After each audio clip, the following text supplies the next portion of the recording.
por estar acá. Yo creo que hoy vamos a tener un panel con dos visiones, una visión gremial enfocada mucho a lo que esta guerra puede tener en consecuencias en Colombia y una parte pues mucho más conocedora enfocada al banano, al tema internacional y esas consecuencias que estamos teniendo ahí. Yo creo que la dinámica la podemos hacer, voy a hacer una primera pregunta muy transversal a los tres para que cada uno en sus áreas, en sus empresas, en su gremialidad la desarrolle y acto seguido repartimos unas preguntas que yo creo que van dirigidas a cada uno de nuestros panelistas. Entonces, esta primera pregunta general vendría siendo, toda esta problemática que se ha generado a raíz de la guerra de Rusia-Ucrania, ¿cuáles han sido las principales afectaciones que consideran ustedes ha generado esta guerra para la agroindustria, tanto en el caso de nosotros nacional como en el caso de ustedes expertos en el internacional? Entonces, yo creo que, haciendo honor a las damas, Carolina. Muchas gracias. A ver, voy a comenzar con el punto de vista del analista de mercados, porque nosotros en CIRAD, uno de nuestros trabajos es darle seguimiento al mercado bananero y nos enfocamos también en el mercado ruso. Entonces, si recapitulamos un poco, este conflicto estalló a finales del mes de febrero y bueno, es un conflicto bélico, pero también es un conflicto económico, ¿no? Porque inmediatamente se tomaron represalias económicas hacia Rusia, ¿no? Toda la comunidad internacional, y lo que sucedió es que primero las represalias fueron bancarias, o sea, se excluyó a Rusia del sistema SWIFT, no del sistema internacional. Esto tuvo como efecto que Rusia ya no podía hacer ningún tipo de pago. Por otra parte, tuvimos también un impacto económico. El rublo se vino abajo, lo que significa que la moneda rusa ya no valía nada. Y por otra parte tuvimos también un efecto con las navieras, ¿no? La mayoría de navieras internacionales decidieron de un día para otro que ya no iban a ir a Rusia. Entonces, básicamente, desde un punto de vista comercial, ya no iban barcos hacia Rusia, Rusia ya no podía pagar y su moneda ya no valía nada. Entonces, obviamente, desde un punto de vista bananero esto fue un trauma, ¿no? O sea, de la noche a la mañana ya no podía haber comercio bananero con este país que absorbe 1,5 millones de toneladas al año y que absorbe el 96% de volumen, o sea, la mayoría del volumen que está entrando a Rusia viene de Ecuador. Pero ahora ya han pasado 3-4 meses desde que comenzó este conflicto y lo que nosotros podemos ver es que se han encontrado alternativas. O sea, los barcos sí han llegado a Rusia. El volumen ha decrecido, pero nosotros lo que vemos es que ha decrecido en un 10%. O sea, el 1,5 millones de toneladas, 1,5 millones de cajas también semanales no han llegado por completo, pero ha habido una cantidad suficiente para poder abastecer este mercado.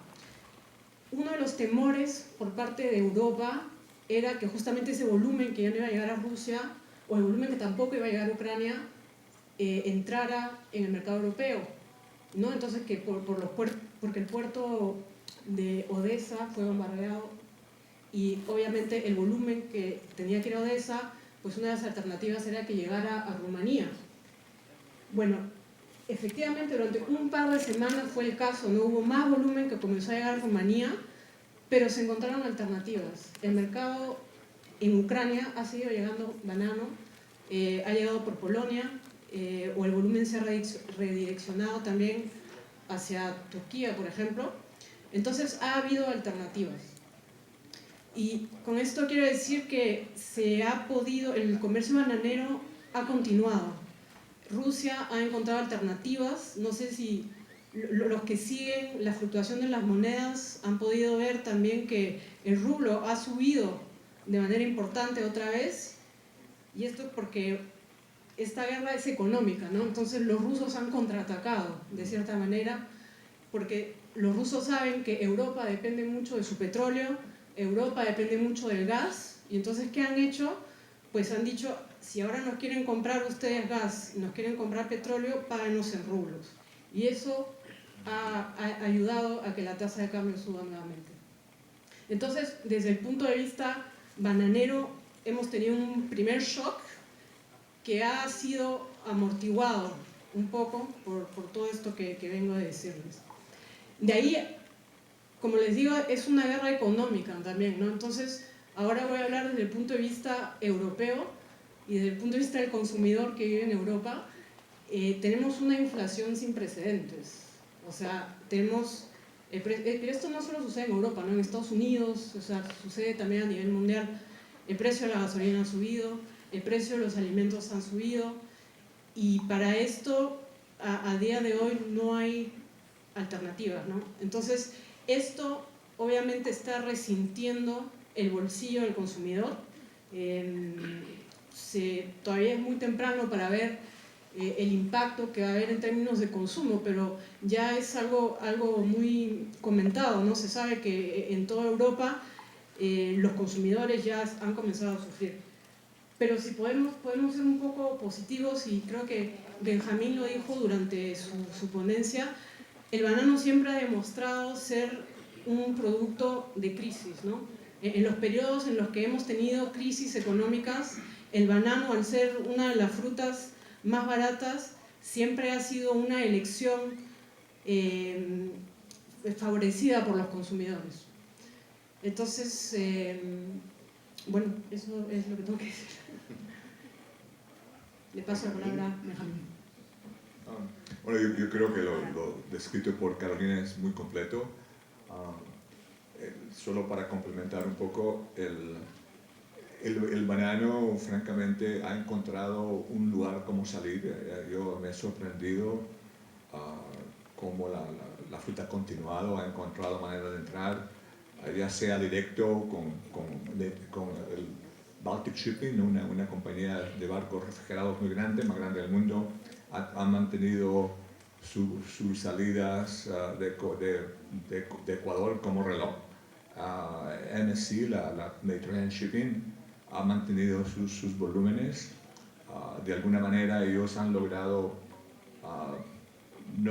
la presión mundial para no ir a Rusia no ha pasado, porque también creo que también el mundo no quiere bloquear de una manera donde haya injusticia de llevar comida a los consumidores rusos, porque al final del día la culpa no es del ruso mismo, es un problema político de otro nivel, y lo estamos sintiendo todos. Yo creo que estas guerras, pues la interrelación mundial es muy evidente cómo ese efecto ha repercutido a todos. El costo ha subido y ha venido en un momento crucial después de una pandemia. Ha venido un problema crucial después de que ha habido un aumento, como hablé, de la sobreproducción de banano, y esto ha hecho que se sienta mucho la presión. Solución a esos problemas, obviamente que va a ser, espero que el sentido común prevalezca y esta guerra termine, porque está causando muchos problemas. También habló Carolina del consumidor europeo. El petróleo les ha subido. ¿Por qué? Por la guerra, le han bloqueado, y así que quieren sacrificar a uno, pero están sacrificando el mundo. Entonces, estos sistemas políticos que tienen una buena fe, una buena intención, obviamente que pensar que hubo una invasión en el siglo XXI de la manera que se hizo, nunca me lo hubiera imaginado. Bueno, pero pasó, y se tiene que hacer algo. Pero no sé el sentido común político de sentarse a hablar en vez de empezar a dar armas, de echarle más gasolina al juego. Pero ahí no soy experto de banano, soy bananero y no me quiero meter a esa resolución, pero sí es un problema que tiene que resolverse. Pero el banano siempre ha encontrado salida, sí ha causado un poquito de imaginación. La fruta convencional que ha entrado por Polonia, por Turquía, de Rotterdam. Claro, los precios han sido muy bajos. Recibidores de Ucrania han venido y han dicho, mírate, te voy a comprar la fruta, pero con el costo naviero, con el costo de terrestre, pues solo te voy a poder pagar $5 FOB. Te puedo pagar $4.50 FOB. Y no es que yo te quisiera pagar más, sé que tenemos contrato, pero es lo único que puedo hacer. Entonces uno, cuando tenemos tan pocas opciones, pues nos hemos visto obligados a aceptar esos precios como productores, y también tiene un efecto negativo porque ese precio se oye todo el mundo. Entonces dice, están vendiéndole a $4, están vendiendo a $4.50, están vendiendo a $5, ¿y por qué a mí no? Entonces es un círculo vicioso que está afectándonos a todos. O sea, todos estamos impactados, y espero que el sentido común prevalezca eventualmente y decir, mire, sentémonos, o sea, y armar, pero obviamente eso va a ser, no está al alcance nuestro. Correcto.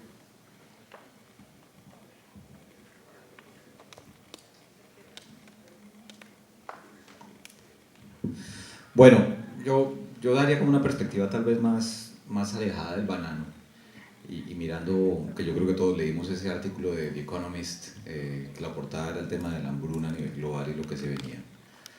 Pero cuando uno le dicen que entre Rusia y Ucrania aportan más del 12% de las calorías que se consumen a nivel mundial, eso ya es otra liga.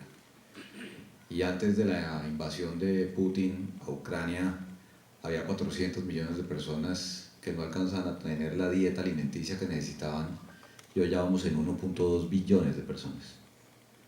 Entonces, eso es lo que está generando a nivel global, como ustedes lo mencionan, y en Europa, digamos, con consumidores de ingresos altos. Imagínense cómo serán países de ingresos bajos. Pero también hay que moldear aquí lo que es este concepto de la amenaza sobre la seguridad alimentaria. Por ejemplo, en el caso de Egipto, con el trigo, en el caso del Líbano, de Túnez, y bueno, algunos otros países que realmente dependen de las exportaciones de Rusia y de Ucrania, pues hay un problema directo. En el caso colombiano, como todos sabemos, y aquí está el vice Juan Gonzalo, con quienes hemos trabajado mucho este tema en el gobierno nacional, pues nuestro problema es de costos, y pues en la medida en que se prolongue la invasión de Rusia a Ucrania o esas debilidades que genera el mercado global de insumos, pues para nosotros siempre estará el fantasma de si aquí puede haber un problema de abastecimiento de cierto tipo de insumos. Eso tiene como dos derivaciones adicionales. La primera es que con el tema del aceite de girasol, pues lo que ha generado es una ventaja enorme para los productores de palma. Y aquí hay productores de palma. Y díganme, levanten la mano el que está mal. Ahí se nota la risa, ¿no? Claro, es una coyuntura. Todo lo que sube, baja. Todo lo que sube, baja. Y cuando se generan las restricciones a las exportaciones, pues obviamente eso para nosotros terminó siendo un beneficio, pero eso en el largo plazo es tremendo, sobre todo por lo que puede generar en materia de hambre, y el hambre trae como consecuencia violencia, y la violencia trae como consecuencia cambios en el orden democrático, y eso es absolutamente peligroso. Pero también creo que, como bien lo dicen ustedes, se pueden abrir oportunidades comerciales para otro tipo de productos, para aquellos países donde hay un déficit alimentario, pero pues al final del día todo dependerá si tienen la plata para pagar o no la tienen. En el caso ya final nuestro, y esa es la segunda derivación, que es el mercado doméstico, pues obviamente eso le ha jugado una muy mala pasada a Colombia, porque ha afectado directamente a algunos cultivos de ciclo corto que son de consumo en los hogares más vulnerables, como es el caso de la papa, que todos lo conocemos y no vale la pena expandirse en ello. Pero también por el simple hecho que Rusia y Ucrania particularmente produce el 14% del maíz amarillo, o del maíz que se produce a nivel global, pues eso tiró para arriba las cotizaciones del maíz en la bolsa de Chicago, y eso generó un impacto impresionante, o ha generado un impacto adicional a lo que vimos el año pasado en la industria pecuaria de nuestro país.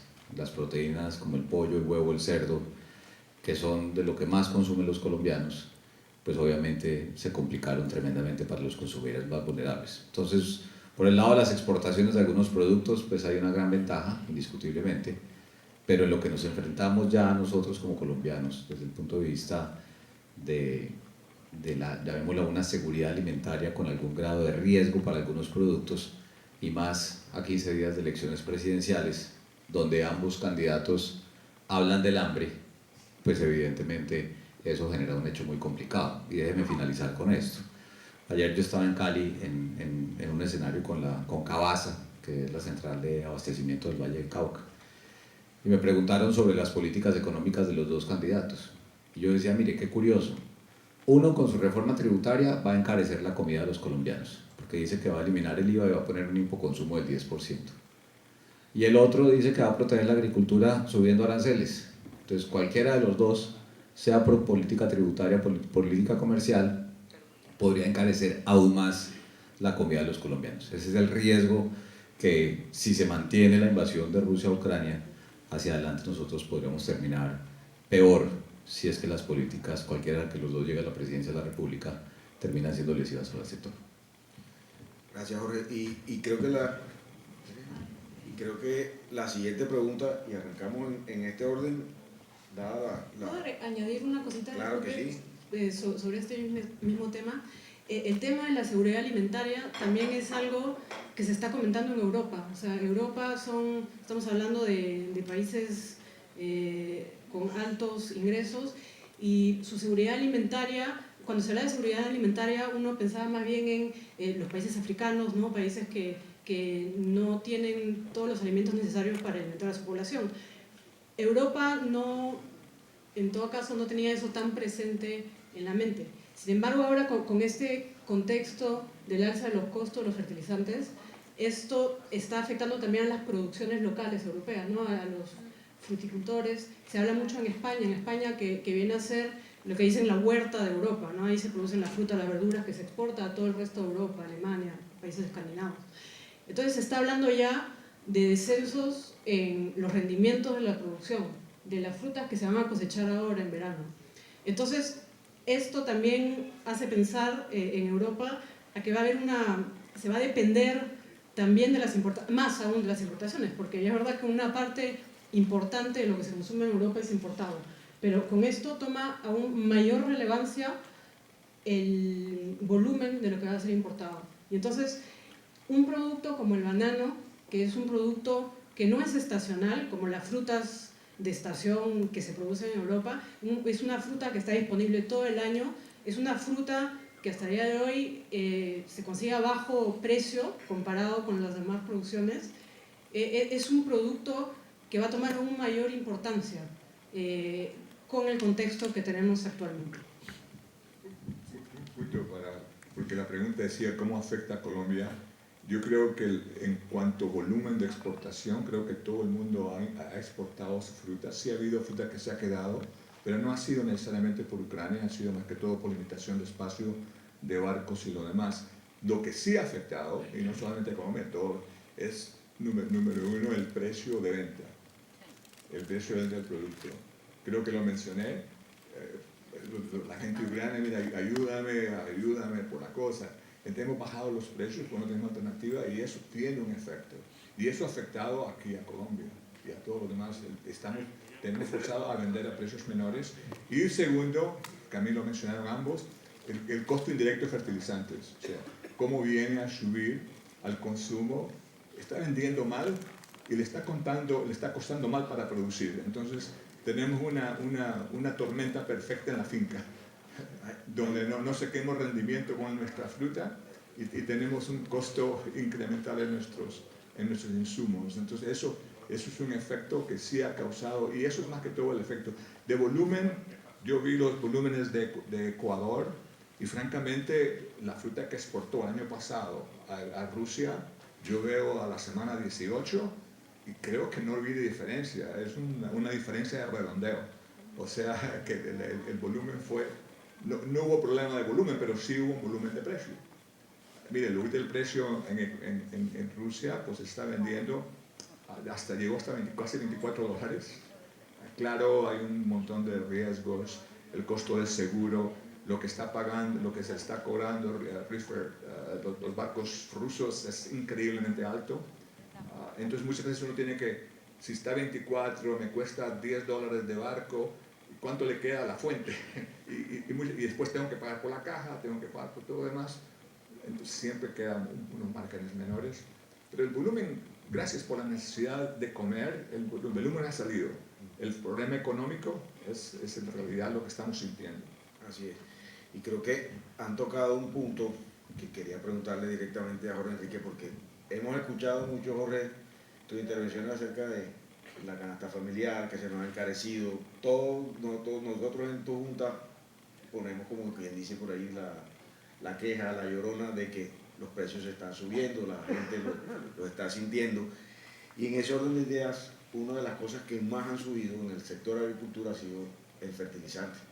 Entonces, para el caso particular de Colombia, nosotros podemos llegar a producir nuestros fertilizantes, a no depender de terceros países, y qué pudiéramos hacer pues, para lograr eso, si pudiera ser posible. Gracias. Pues yo creo que el vice podría dar una respuesta muy clara a eso, pero tal vez yo daría una apreciación. Hay productos que sí se podría llegar a producir en nuestro país, y eso es parte también, qué tristeza, de la floja discusión en el marco de la campaña electoral. Obviamente cloruro de potasio no vamos a poder producir nosotros, pues porque esos como dicen son en los países fríos. En el caso del amoníaco, una cosa es con las reservas de gas natural que tiene el país, que son para 8 años o 10 años, ¿cierto? 7 años, pero otra cosa es si se hace exploración, tanto fracking o nearshoring, que ahí puede haber reservas para 100 años. Y fíjese lo curioso, ¿no?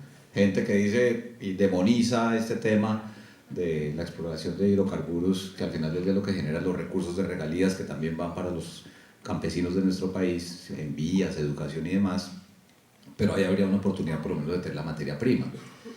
Y eso debería llevar, porque no es solamente tenerla, obviamente uno no puede pretender que el Estado sea el que desarrolle una producción de urea, y más bien es cómo generar los incentivos para que el sector empresarial pudiera desarrollar una planta. Entonces eso es algo que uno podría decir, ahí se puede. En el departamento del Huila, aparentemente hay unas posibilidades de materia de azufre, de roca fosfórica, pero pues hay que ver los volúmenes. Colombia al año importa 2.1 millones de toneladas de todos los fertilizantes, y pues tampoco vamos a decir que es que eso en 1 año o 2 años se va a poder suplir. Y lo otro es el tema, y aquí también estaba Jorge Mario y Deyanira, por supuesto, con este tema de los orgánicos, en particular el caso de la pollinaza y la porquinaza, que la que hay, pues ya se vende. Y pensar en que uno la va a sustituir, como decía un ingeniero agrónomo, tal vez va a servir como un complemento, pero no necesariamente como una sustitución. ¿Qué implica esto?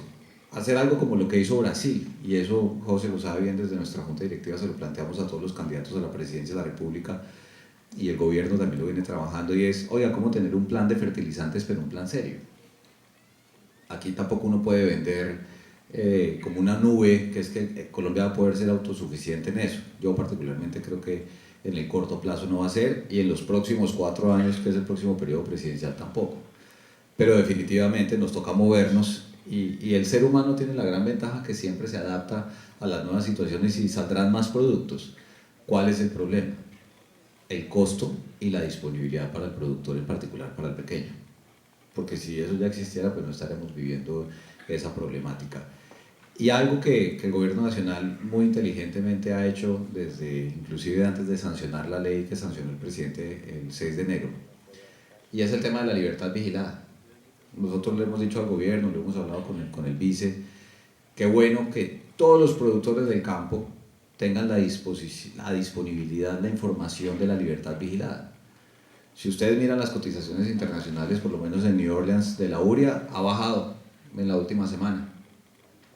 Subió un poquito la anterior y la otra había bajado también. Y uno dice, bueno, ¿ya cómo estarán importando los productores de fertilizantes para saber si va a haber un traslado de menores costos a nuestros productores? Y para eso sirve la información de mercado. Entonces, eso es como predecir la tasa de cambio al final del día. Yo creo que es importante monitorar permanentemente lo que está pasando, porque como lo hemos hablado con el gobierno, cada día que se prolongue la invasión de Rusia a Ucrania, así ya sea parcial, pues evidentemente lo único que nos genera es incertidumbre. Y finalizo con esto. A nosotros desde la SAC nos preocupa enormemente lo que va a ser la transición del fin del gobierno del presidente Duque al inicio del próximo gobierno. Porque el 19 de junio nosotros vamos a escoger un nuevo presidente como colombianos. Y de ahí al 7 de agosto habrá un empalme. Pero quien se siente en la Casa de Nariño a las 3 de la tarde del 7 de agosto se va a encontrar con 2 chicharrones. Vamos a ver qué dice el director del DAN esta noche en materia de inflación. Y vamos a ver qué pasa en materia de fertilizantes. Y eso no da lugar, o bien, a que acojan el plan que deje el gobierno nacional y que se viene trabajando, o que se pongan a arrancar de cero. Y en la mitad, ¿quiénes quedan? Los productores de alimentos de nuestro país. Muchas gracias, Jorge. Carolina, tu presentación ayer pues muy enfocada a banano orgánico, banano convencional. Nosotros hoy tenemos una coyuntura de nuevas normativas en la Unión Europea, toda una cadena trastocada por este tema de la guerra. ¿Qué debemos hacer en Latinoamérica, en los países productores, para adaptarnos por un lado a esas nuevas exigencias, pero teniendo en cuenta que hoy hay una distorsión por todo este tema de la guerra, como el tema del banano orgánico? Complicado. Complicado saber cómo adaptarse también en un periodo tan corto, ¿no? Porque estamos hablando de un shock súbito e inesperado.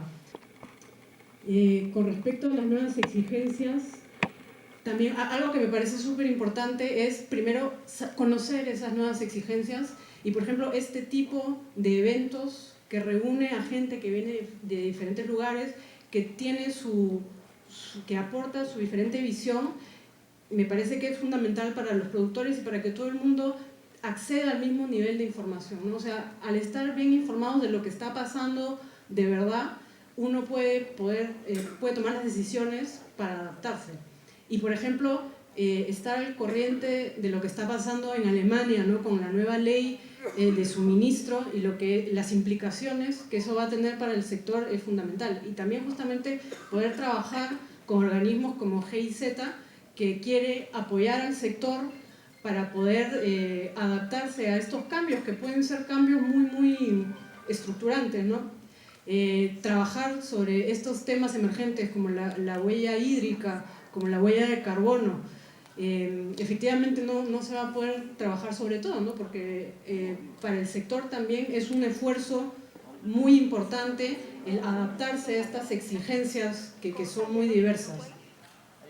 Y si no, algo que también me parece muy importante es la organización a nivel de gremio. Yo sé que el gremio a nivel de Colombia, pero también a nivel de Latinoamérica, hay mayor coordinación, o sea, se están intentando defender los intereses del sector desde un punto de vista comercial. Yo creo que también es muy importante defender los esfuerzos que están haciendo los productores y todo el sector para mostrar, ¿no? O sea, para hacer una publicidad positiva acerca de todo lo que ya se está haciendo hoy en día en el sector productor. Gracias, Carolina. Benjamín, nosotros tenemos, según FAO, una estimación de un consumo per cápita de 10.7 kilos años de estimación en el 2019. Rusia tenía una proyección de crecimiento de llegar a 12.8 kilos al 2020. Teniendo en cuenta todos los inconvenientes que se está teniendo con este tema de la guerra, ¿cuáles consideras deben ser las proyecciones y los nuevos mercados para la fruta? Tú lo dijiste algo esta mañana en todo eso de innovación y todo lo que tenemos que diferenciarnos, pero ¿qué más hacemos? Bueno, en el caso ruso, una cosa quiero decir, un poquito de historia, que si Rusia no hubiera entrado en el 2008 a comprar bananos, nosotros en todo el resto del mundo bananero hubiéramos sufrido, porque es un volumen que no tenía casa, tenía que haber ido a Europa, tenía que ir a los Estados Unidos, muy difícil, norte de África, difícil. Entonces yo creo que especialmente en Ecuador hubo el apogeo, vino muchos inversionistas rusos, han comprado fincas, una evolución tremenda, y yo creo que ellos ayudaron mucho el descubrimiento de un mercado nuevo, y en Rusia en ese caso fue un mercado nuevo. Ahora Rusia más o menos se ha nivelado un consumo de 12 puntos. Proyección de 12. Una proyección, bueno, en Rusia son como 150 millones más o menos, y hablamos que es 1.5 millones de toneladas o de cajas por semana. Entonces el problema de Rusia no ha sido la falta de fruta, ha sido la falta de distribución. Si tú ves en el mapa Rusia, es un país un poquito grande, ¿no? Claro, aunque la mayoría de la población está concentrada hacia el oeste, la distribución de supermercados no tiene la evolución de Europa. Todavía es un proceso muy despacio, no hay la cantidad de supermercados, no hay los Aldis ni los Lidl de este mundo. Entonces distribución, si no hay distribución, el banano no trabaja. Entonces es lo que tiene que hacer. Y Rusia está evolucionando, y a medida que Rusia abra nuevas oportunidades, nuevos mercados, nuevos puntos de venta, eso le ayuda al banano. Entonces ahí obviamente que uno podría decir, pues tal vez una manera es invertir en Rusia. Actualmente invertir en Rusia creo que es una mala palabra.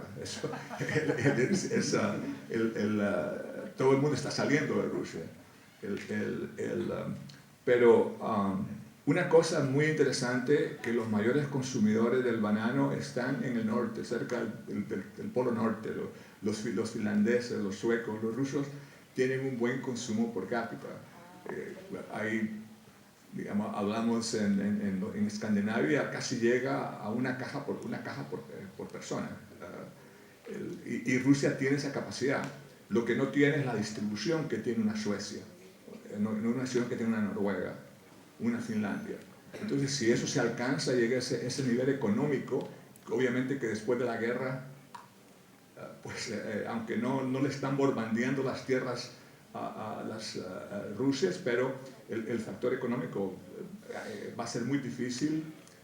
Ahí había muchos supermercados europeos que están abriendo distribución, y yo creo que eso se va a volver más que todo ruso, va a ser un poquito más lento, no hay capital de trabajo para crecer. Entonces eso va a limitar el crecimiento de Rusia, pero más o menos Rusia ya estaba estancado.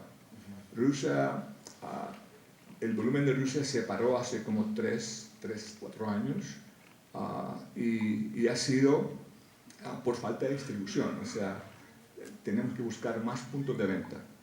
Es el problema que tenemos también en los Estados Unidos, que no tenemos los puntos de venta. Y como mencioné anteriormente, gracias que tuvimos la pandemia que hizo que el consumidor vaya con más frecuencia al supermercado. Pero la tendencia del mundo es de ir menos al supermercado y tener comida que se la lleven a la casa. Y comprar unos y eso es para mí el reto más grande que tenemos, que estamos perdiendo distribución. Y la pérdida de distribución nos va a afectar mucho a todos en el consumo, y lo más evidente en los Estados Unidos. Y Rusia está por lo mismo, y va a haber una reducción del consumo, y más bien me sorprende que estén comprando lo que están comprando con un costo tan caro, con un rublo débil. Pero de nuevo, el banano, imagínense si estáis para comprar una manzana ahorita en Rusia, bueno, aunque tiene producto local, pero había mucha manzana polaca que ya no puede ir. Y sabe que vaya a ver cómo están vendiendo los polacos la manzana. La están casi regalando, porque Rusia consumía eso, ¿a dónde la van a meter? Entonces, el efecto de esta guerra económicamente ha afectado a muchos. Y depende a quién le pregunta, hasta pueden decir que el señor Putin, pues, no sean tan malos con él, porque ha afectado a todo el mundo. Si yo soy un polaco vendiendo manzanas y vendía a Rusia un 20-22% de mi fruta, ¿a dónde la meto? Ecuador, si yo vendo 20% de mi fruta a Rusia, y Rusia se cierra totalmente y no hay estos dos servicios siguiendo, ¿a dónde meto esa fruta? Y si no, si a Estados Unidos se la mete, se cae el precio y se acaba todo. Entonces, esta situación es muy difícil, pero Rusia, el consumo del banano va a subir, y tenemos que buscar de nuevo cómo aumentar la distribución y el consumo, puntos de venta. Cómo hacer que el banano, si el cliente no va al supermercado, cómo el supermercado va a tener que ir al cliente. Y yo creo que esa relación de productor, distribuidor, supermercado tiene que cambiar. Yo muchas veces he criticado a los supermercados que han dedicado mucha atención a cómo comprar el producto que distribuyen más barato, y han descuidado al consumidor. Yo creo que el supermercado debería tener más atención a cómo llevar el producto al consumidor, ya sea que venga a la tienda o llevarle la tienda al cliente, porque para mí el supermercado puede ser un modelo que está, va a haber un cambio. Usted ve a una compañía como Amazon, hablamos de Alibaba en Asia, tenemos que buscar la distribución y cómo el banano puede competir en ese medio de distribución. Así es. Entrando un poquito a ese problema que nos ha llevado el encarecimiento de los precios, los fertilizantes, toda esta dinámica, los contenedores caros, que han hecho que muchos productos importados se encarezcan, que esa inflación pues se nos dispare en Colombia. Yo creo que te quiero preguntar, Jorge, tú que además estás en la junta directiva de Finagro, con el vice Juan Gonzalo, ya el Banco de la República ha empezado a tomar medidas para controlar la inflación que van enfocadas a subir tasas de interés. Esas tasas de interés obviamente empiezan a encarecer los créditos y empiezan a impactar pues a todos los que queremos acceder a crédito, y particularmente en estos sectores agrícolas, pequeños y medianos productores, que ya encuentran dificultades para tener crédito, y a veces encuentran, además de eso, con crédito caro. ¿Qué podemos hacer para que el crédito siga siendo accesible? Veníamos acostumbrados pues, a unas tasas bastante bajas, lo veíamos en bancos agrarios, y para que esa caja pues, no se nos disparen y que la gente pues, siga accediendo a ese crédito. Pues José, yo creo que ahí, y tal vez lo dijo el ministro de Agricultura hoy en el Congreso de Fedepalma en Bucaramanga, el problema de chequera, porque nosotros tenemos más de 10 líneas especiales de crédito que vienen con tasa de interés subsidiada, y seguramente los números que muestra el viceministro, ahí estará eso, pero el subsidio a la tasa de interés claramente hoy resulta insuficiente. ¿Cuál es la necesidad para compensar la tasa de interés del Banco de la República, que sube la tasa de interés de la banca comercial? Pues el crédito de fomento. Y ahí se necesita, perdón la expresión, una canalada de plata, porque hoy lo que estamos viendo es que con costos de insumos muy altos, pues obviamente, y con volatilidad en los precios, particularmente los mercados, de los productos de los mercados domésticos, pues el productor como que no sabe qué hacer, y si fuera eso le sale más caro sacar un crédito, pues no lo va a hacer. Miren el caso del arroz, o en el caso de la papa, yo no sé los datos del banano como sean, pero en cuánto se incrementó el costo de la fertilización y cuál es la decisión que va a tomar el productor de decir cuántos millones de pesos por hectárea me cuesta esto, y si no tengo el capital y entonces el banco me lo presta más costoso, ¿voy a sembrar o no voy a sembrar? Y esa es la dificultad, y yo insisto en algo, esa es la ventana de oportunidad o de riesgo que tenemos de aquí a que llegue el nuevo gobierno, con un ítem adicional, que ya hay un borrador de presupuesto nacional para el año 2023, y ahí es donde el nuevo Congreso, que llega ahora el 20 de julio, y muchos de los congresistas son nuevos, no sabemos cómo van a quedar las comisiones terceras y cuartas, y el nuevo gobierno, ahí es donde debe existir una prioridad en el tema del subsidio a la tasa de interés, como también lo debe existir en el caso del seguro agropecuario. Y por eso en lo que le hemos planteado desde la SAC y todos los afiliados al próximo presidente de los colombianos es, oiga, ese tiene que ser un énfasis para los próximos 4 años. Pero déjame hacer un comentario adicional de otro tema que mencionaba tal vez Benjamín y Carol. Ese tema de Putin, yo recuerdo cuando empezó la invasión de Rusia a Ucrania, Bolsonaro estaba en Moscú una semana antes. Dicen que fue coincidencial, ¿no? Pero obviamente hay que ver la dependencia de los brasileros del mercado de exportación en Rusia, pero también de la compra de los fertilizantes. Y después salió la ministra de Agricultura de Brasil, que hoy es candidata al Senado, ¿te acuerdas, vice? Se fue para Canadá a buscar cloruro de potasio. Y en una reunión del IICA, tú estabas de ministro encargado, salió la ministra de Agricultura de Brasil a decir que no, que había que buscar una coalición de los ministros de Agricultura del continente para que no sancionaran a Rusia con el tema de los fertilizantes. Y es un poco lo que tú dices, y eso yo creo que ya imprime un debate casi que ético, que al final del día es lo que Putin quiere. Tú lo decías, es una guerra económica, sí, dele y que dele al Donbass y tristemente la gran cantidad de muertos en Ucrania, pero ya lo que está jugando es con la comida de todo el planeta. ¿Y qué capacidad va a tener de poner contra las cuerdas al resto del mundo? ¿Y cuál va a ser la reacción? Desmiénteme si esto es falso. Yo leí en Bloomberg el otro día que en España ya estaban echando para atrás el tema de GMO para maíz, para poder traer maíz argentino, porque ya no podían traerlo de Ucrania. Y entonces ya empieza el famoso pacto verde de los europeos, y si vamos a ser pragmáticos, ¿será que eso nos va a llevar a reconsiderar un poco las reglas en materia comercial? Porque es que ya cuando usted se mete con la comida, ya tiene que ser muy pragmático y mirar cómo va a hacer los ajustes.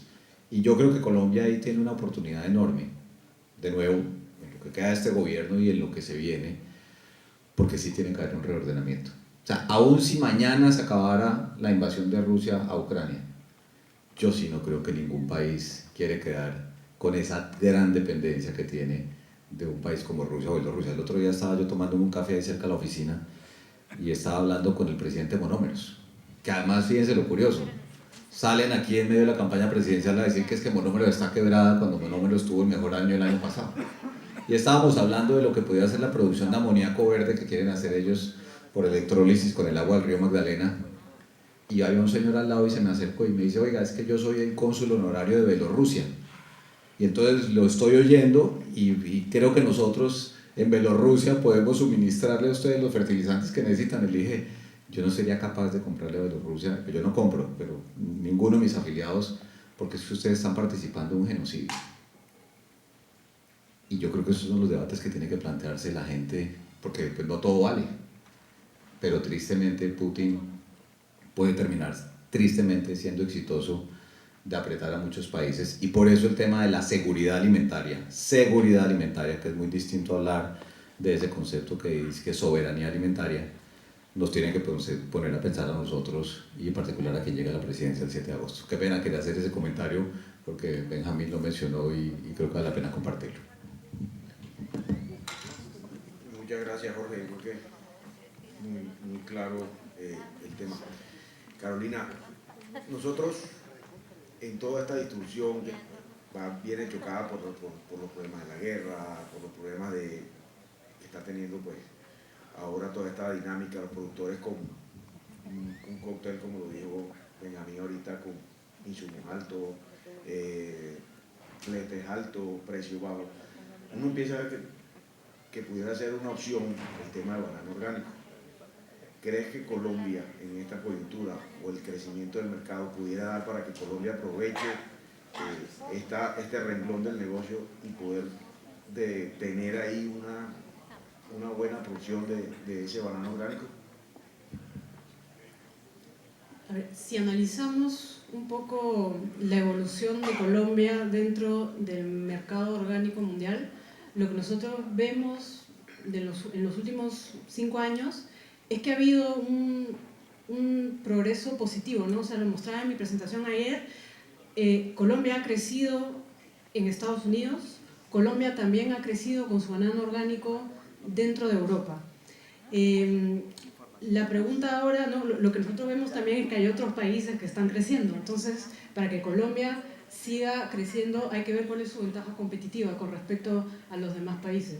Benjamín lo mencionó, ¿no? Tenemos un país como México que su ventaja es que en camión llega en menos de un día a Estados Unidos. Entonces, a México no lo va a poder ganar nadie bajo ese aspecto, ¿no? Colombia tiene una ventaja logística por su posición, ¿no? O sea, la zona productora de acá de Magdalena está muy cerca del puerto y estamos ya en el Atlántico y estamos en una zona donde justamente el tema logístico hay una buena frecuencia logística, hay buena salida, y comparado con otros países que se encuentran un poco más lejos como Perú, por ejemplo, ¿no? Eso le da una gran ventaja con respecto a sus mercados de destino, que pueden ser Europa o también Estados Unidos. De ahí hay otro campo de batalla, que es el campo de los costos, ¿no? Hay que ver cómo está el tema de los costos de producción aquí en Colombia con respecto a los demás países. Ahí me disculparán, pero no soy experta. Yo creo que en la audiencia hay expertos que conocen mejor ese tema que yo. Pero bueno, la competitividad también, ¿no? Es un factor que ayuda a sacar adelante al sector, y algo capital que se ha mencionado muchísimas veces durante estos últimos días es el tema del fusario, ¿no? El fusario está aquí en Colombia, además está aquí en la zona de producción de banano orgánico. Lo que hemos podido ver nos muestra que el sector está muy bien organizado y que a día de hoy se está conteniendo esta enfermedad. Entonces, mientras se siga conteniendo esta enfermedad, el sector va a poder seguir saliendo adelante, pero es necesario que los esfuerzos se mantengan, ¿no? Porque es un riesgo muy, muy importante y que podría, de verdad, afectar el crecimiento de la producción. Muchas gracias, Benjamín. Yo creo que tú pudieras también complementar esta respuesta, entrar en este debate, porque creemos que ese, como lo dije ahorita, el tema del orgánico a veces lo ve uno como una mejor opción de precio en todo este tema de la crisis. El orgánico sí tiene un mejor precio, pero a medida que el volumen suba, pues tiene un efecto negativo.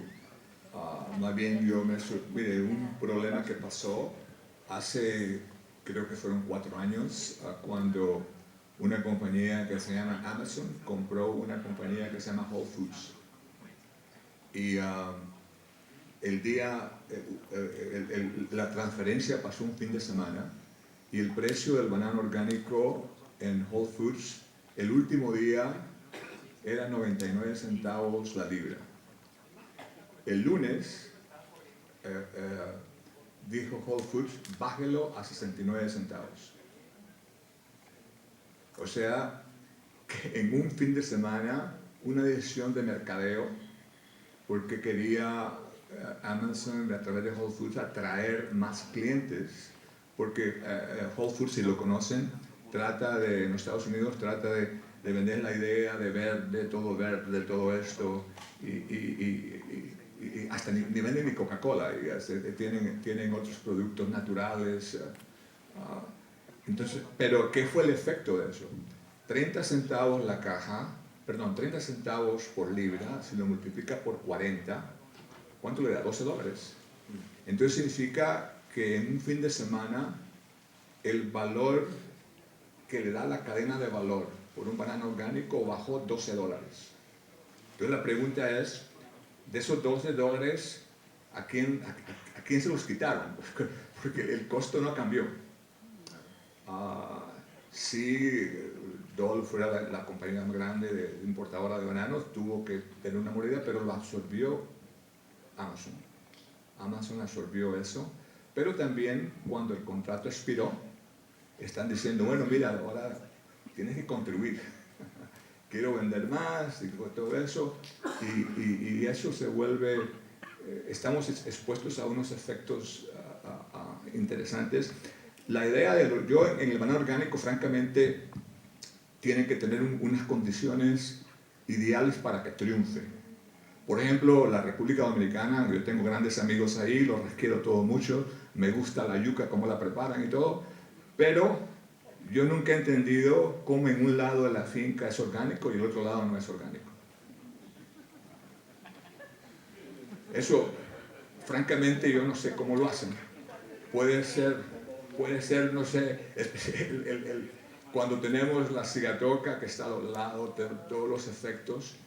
Claro, la República Dominicana, no quiero acusarlos, pero no me vayan a demandar, eso es la ignorancia mía, que yo no sé cómo puede ser que eso ocurre, ¿no? ¿Cómo eso ocurre? ¿Cómo con la cantidad de lluvia que cae, con todo lo demás, tenemos que buscar condiciones hidrógenas donde problemas como la cigatoca, que es un efecto real, que es el mayor consumidor de químicos en un hectárea de banano, pues no tenga la sequía, la falta de donde haya la humedad, menos precipitación, para poder sostener la plantación de una manera sostenible. Entonces, y eso es muy caro. O sea, actualmente, digamos, en Ecuador, que es el país más grande de orgánicos, hay unas fincas orgánicas que la mejor producción, que serán 1.900 cajas, 2.000 cajas, y todo el costo de sacar los compostes, sacar el jugo, es una cosa muy, muy complicada y es un costo bastante alto. Entonces yo no creo que el orgánico, como mencioné en la presentación, va a sustituir, aunque ha canibalizado el banano convencional a cierto grado, no lo va a sustituir jamás, porque no hay suficiente guajiras en el mundo para crear de una manera sostenible, que sea realmente orgánico, no orgánico de diga. Entonces, pero sí creo que es muy, muy evidente, y mencioné eso anteriormente, y creo que también Carolina lo ha expuesto, que el consumidor está diciendo, yo no quiero ese avión que vio con esa cortina, no quiero ofender al que lo presentó, pero eso asusta a la gente, eso ve y no vende, o sea, usted se pondría debajo de esa cortina. Así es. Entonces, aunque estamos sacando a la gente, se ha hecho un programa ideal, los controles son perfectos, lo que se ha hecho con cómo sacar el residuo, los desperdicios, ha sido una cosa fenomenal el trabajo que se ha hecho para minimizar, exponer eso, pero todavía no vende, tiene una imagen negativa. Entonces yo creo es cómo bajar el avión. Y digamos, una manera que yo quisiera que se pensara, nosotros todavía en el banano estamos sembrando el banano de la misma manera que se sembró en 1961, cuando lo demostré que se empezó el cannabis a sembrarse, hacia el random. Yo creo que la idea de hileras es importante, la idea de un mejor uso del agua, cómo proteger la calle de siembra y hacer que nadie toque ahí, que el único persona que pone el pie ahí sea el trabajador agrícola. Ahí no se prohíbe caminar para que todo el camino sea en la calle, entre las hileras del banano. La cigatoca la encontramos pues, por arriba cuando el problema está por abajo. Entonces, ¿cómo podemos hacer una filmación directa debajo de la planta? Tenemos que empezar a hacerlo diferente. No, es que si quitamos el avión es barato. Sí, es barato, es cierto, porque el cubrimiento de un avión en una finca, ¿cuánto lo puede cubrir? Es una finca, Alex, de 300 hectáreas, ¿qué lo hace? 3 pasadas. El avión lo hace rápido y hacerlo manualmente es un problema, y obviamente que si usted lo hace en el nivel de random planting, así al hacer, no hay camino para hacerlo. Entonces tenemos que empezar a ser diferentes, hacer las calles, cómo hacer que la área de siembra, nadie pone un pie ahí. Bioseguridad también para el fusario.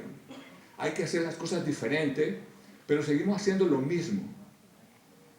Entonces, creo que lo puse ahí, no hablé mucho dice, ¿cómo esperamos el cambio si seguimos haciendo lo mismo? ¿Qué viene del gobierno? Más bien el gobierno, creo que, si yo pienso que el gobierno va a ser mi solución, cambio de negocio. Tiene que ser que el gobierno de las leyes proteja y todo lo demás, pero es el esfuerzo interno del productor. Estamos muchas veces esperando que venga la solución, y creo que tenemos que cambiar esa actitud. La solución, el problema que tenemos en el banano es que no hay liderazgo. Es un negocio fragmentado. No hay un líder. Antes había un líder, tal vez se llamaba Chiquita, tal vez se llamaba Dol, pero había un empuje, no lo tenemos ahora. Es una idea que estamos esperando que alguien haga. Y eso no es muy productivo, y tenemos que empezar a hacerlo internamente, pensando, buscando soluciones, hacerlo diferente. Hablé del uso de fertilizantes. La mejor manera, claro, mencionó que no se pueden producir localmente en Colombia, y depender de Rusia, pues es el deseo de todo el mundo. Y es el deseo, ahorita por ejemplo en los Estados Unidos no encuentra el polvo de leche para el bebé. Es una cosa increíble que yo me pongo a pensar, no sé cómo pasa eso, ¿no? Y lo van a hacer ahora un producto de seguridad nacional. O sea, primero tenemos que hacer que la independencia del mundo tratar de hacerlo, es buscar cómo en el mundo volvemos una unión realmente europea. Yo, por ejemplo, siempre he sido impresionado de que un francés, un ruso y un inglés que se han matado en cuantas guerras mundiales, se han unido y tienen una armonía tremenda y han sido una cooperación, un triunfo tremendo. Y aquí nosotros no podemos hacer lo mismo en Centroamérica, que todos somos chiquitos, todos con ejército, todos con esto. Esa cosa tiene que cambiar eventualmente. Lastimosamente no va a ser en mi estadía, ¿cómo se dice? En mi vida. No va a ser en mi vida, pero espero que mis hijos lo vean. Pero el fertilizante, busquemos manera de cómo usar menos, pero usando menos, no metiéndole menos al racimo, a la planta. Es como el fertilizante llegue a la casa, llegue al racimo. La mayoría de fertilizantes se desperdicia. Oímos hablar de que no se lave. Claro que no se debe de lavar, pero si tiene un suelo que está compacto, usted le pone encima, ¿usted cree que eso va a percolar? Tenemos que hacerlo diferente. Tenemos que hacerlo diferente. ¿Cómo aplicarlo diferente? ¿Cómo hacer que si yo tengo, que tenemos que meter 600 no sé cuántos kilogramos de nitrógeno, tenemos que hacerlo diferente? ¿Cómo hacerlo de una manera que tenga mejor rentabilidad? Y eso viene de nuestro... Y lo que me alegra en todo hay un dicho que no sé si se lo usa en Colombia, que no hay mal que por bien no venga. Vemos el mal, estamos pasando por un mal increíble, pandemia related o pandemia original y ahora una guerra que no tiene sentido. Pero espero que ese problema traiga algo bueno, algo que nos haga pensar y buscar alternativas, porque de otra manera esperar que haya una solución, que venga el maná del cielo, no creo. Así No es. creo. También dicen, ¿no?, que las grandes innovaciones vienen de los grandes shocks que ha habido a nivel de la humanidad. Y yo creo que en este momento estamos ante un segundo shock, porque el primero fue ya el de la pandemia, que nos mostró los límites de la globalización, ¿no? Y ahora estamos viendo también los límites de la globalización y la dependencia que tenemos de los fertilizantes. Porque hoy día el problema es con Rusia, pero sabemos que las reservas de potasio también están en China, ¿no? Y tampoco queremos depender de los chinos, porque uno no sabe lo que va a pasar. Entonces, todo esto hace que todo el sistema se tenga que replantear, como dijo Benjamín, para poder usar menos de manera eficiente, pero también para poder usar cosas alternativas, ¿no? O sea, se habla mucho de agroecología. Yo sé que en CIRAD trabajamos mucho en usar plantas de servicio, que pueden también ser una alternativa para mejorar la fertilidad de los suelos. Entonces, hay todavía... El sistema mismo puede replantearse, y justamente es en momentos críticos como estos en que hay que hacer las pruebas y para poder encontrar soluciones, y también, sobre todo, que nos permitan reducir esta dependencia que nos está afectando tanto. Muchas gracias, Carolina. Yo creo que escucharlo es de verdad que muy agradable. Tenemos el tiempo bastante apretado. Yo quisiera darle el último espacio al doctor Enrique, que nos diera una conclusión final en este espacio, un mensaje final al auditorio, y agradecerle a Benjamín, a Carolina y a Jorge, porque todos han tomado sus agendas, han querido acompañarnos acá, y para nosotros pues yo creo que ha sido muy valioso los aportes de todos el día de hoy, y Carolina, que estuvo ayer, pues una súper importante presentación. Entonces, Jorge. No, muy cortico, y que yo creo que tanto Carolina como Benjamín lo dijeron, y tal vez lo que yo creo que todos nos debemos llevar de este escenario, y es estos problemas que tenemos generan también oportunidades de mercado, de conocimiento, de cohesión social, inclusive de redefinición de temas desde el punto de vista ya de las alianzas políticas, de lo que deben hacer los gobiernos. Y algo que me gustó mucho que dijiste, Benjamín, cuando yo trabajaba con el sector avícola, y eso lo digo con mucho respeto por los funcionarios públicos, siempre le decía a los empresarios, uno tiene que hacer de cuenta que el gobierno no existe, porque el gobierno tiene una capacidad limitada de acción, más en un país como el nuestro con tantas necesidades. El problema de chequera no es necesariamente a veces ni de la gente que trabaja en el gobierno, contamos con gente muy buena en el gobierno, pero uno no puede depender de todo para el gobierno. Hoy la situación que tenemos a nivel global claramente exige respuestas por parte del Estado, pero los gobiernos se van y los que terminan quedándose son los empresarios, los productores, y eso nos obliga siempre a repensarnos mucho más. Mil gracias por la invitación, José, y a todos compartir con ustedes, muy chévere. Muchas gracias, Juan Enrique, muchas gracias a los panelistas. Yo creo que si hay dudas, ellos van a estar un rato más con nosotros. Creo que hay que